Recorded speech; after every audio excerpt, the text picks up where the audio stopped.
Hey everyone, welcome to my channel. And if you love tech unboxings and simple tips, you are in the right place. So, if your Instagram rain filters are not working or missing, don't worry. In this video, I'll show you simple and effective ways to fix it in just a few simple steps. So, let's get started. So, firstly, open the settings app.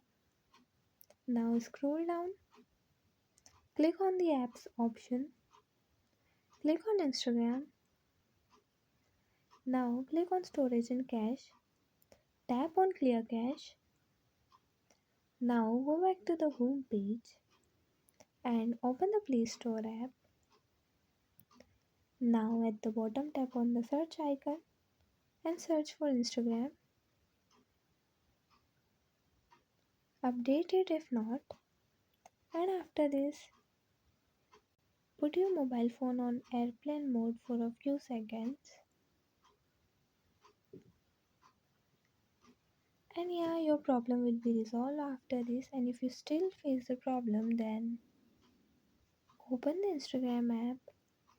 Now at the bottom right corner, tap on the profile icon. Now at the top right corner, tap on the three horizontal lines. Scroll down